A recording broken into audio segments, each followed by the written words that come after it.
heard that catchy ass song, I can't say it on here. When he be like,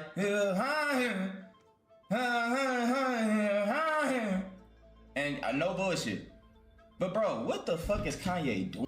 Okay, so listen, I had to upload a reaction to this because Kanye, what is this, bro?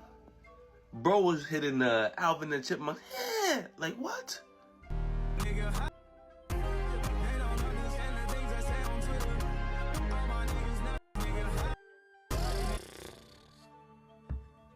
Now I know we already know this, but do you want another example of why MAGA Republicans are the most embarrassingly unintelligent people to walk the earth?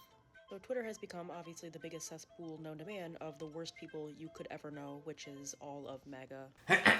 Comment ça va toi? Tu veux que je te dise un truc? Aujourd'hui sur internet, tout le monde joue à un jeu, celui du choc, celui de la surenchère. Tu postes un truc un peu provoque, tu penses avoir fait fort? Nah, attends 2 heures et il y aura forcément une personne quelque part dans le monde qui aura fait pire que toi. C'est comme une spirale sans fin en soi, comme si le buzz était devenu en quelque sorte une drogue. Et dans ce grand cirque, il y a bien une personne qui a compris ça avant tout le monde. Un gars qui a fait de la politique son fonds de commerce littéralement. Et cette personne c'est, roulement de tambour, Kanye West. Ce gars qui vient littéralement de sortir un morceau qui s'intitule Heil Hitler. Bomboclad, pussyclad, rasclad.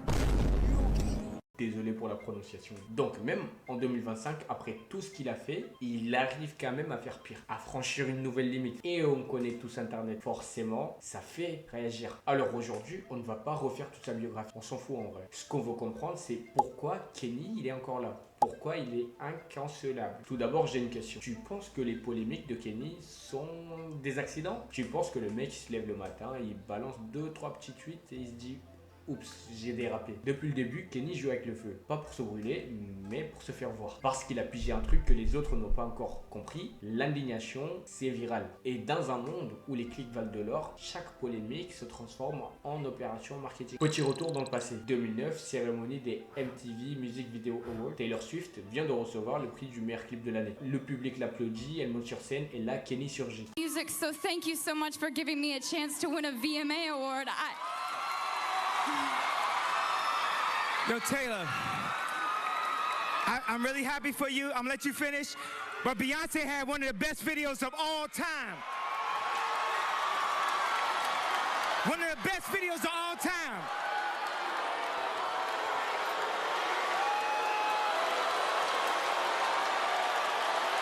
Tout le monde est choqué, mais Kanye lui il sourit. Il sait très clairement ce qu'il vient de faire et il a pris le contrôle du moment. Et c'est ça sa spécialité, voler de la lumière, rediriger l'attention, quitte à piétiner tout le monde. Et ce qui me fascine, c'est que derrière chaque scandale, il y a une sortie de projet. Ce n'est jamais juste un pétage de plomb, c'est une stratégie. Quand il dit que l'esclavage est un choix, il sait très bien ce qu'il fait. Now the thing is, he said grounded in reality.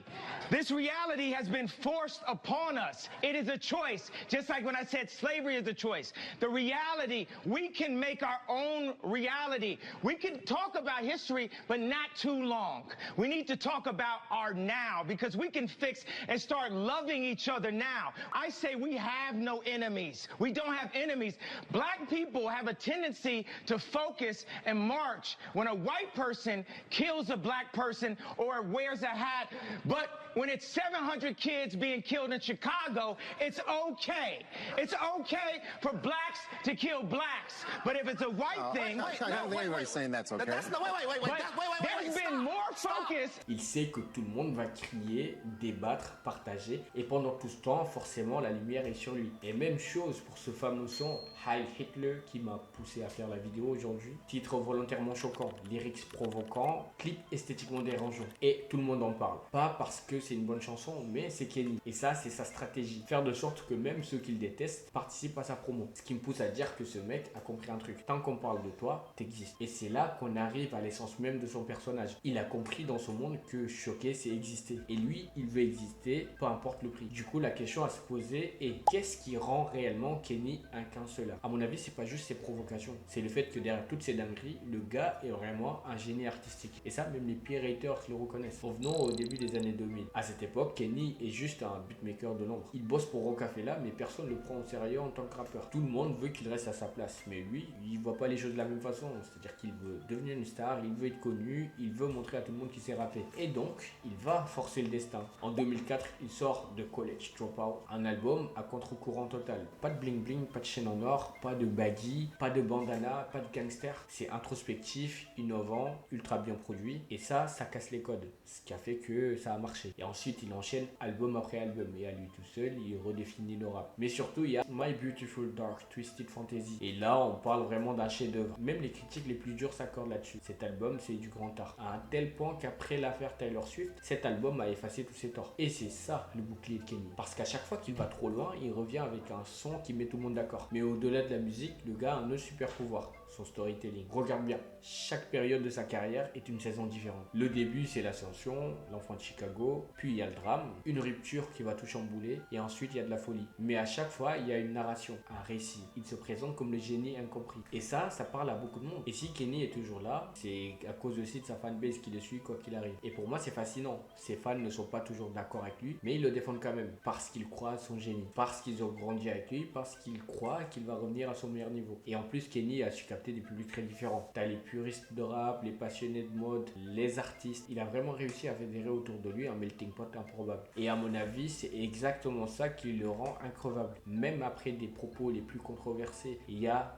des gens qui le soutiennent. Certains continuent de l'écouter, d'autres le boycottent certes, mais le cœur de sa fanbase reste intact. C'est comme un culte. Plus il choque, plus ça se radicalise. Même quand il est au sommet, il aime se représenter comme un mec contre le système. Il crache sur les maisons de disques, clash les marques, critique l'industrie. Il s'est vraiment mis à dos tout le monde. Et il a même dit un jour, je suis le Steve Jobs de la mode. Et même quand il perd tout, contrat avec Adidas par exemple, il en fait une force. Il revient avec sa propre plateforme, ses propres vêtements et ses nouveaux sons. Et en vrai, ça cartonne. Alors, est-ce qu'on peut vraiment cancel Kenny? En vrai, je sais pas. Et peut-être qu'un jour, il franchira une limite que même ses fans ne pourront pas accepter. Jusqu'ici, il a réussi à survivre à des tempêtes que d'autres personnes n'auraient pas pu encaisser. On peut le dire, le constat il est général, il est insupportable, il est dérangeant, mais il est aussi brillant et imprévisible. Et dans ce monde, Kenny reste Kenny. Et c'est peut-être pour ça qu'on ne peut pas le cancel. T'aimes ou t'aimes pas, mais tu regardes. Tant que le monde aimera le chaos, il aura toujours sa place. Alors, fin de l'histoire, pas sûr. Un prochain épisode va forcément arriver et tu sais quoi, on sera encore là pour en parler.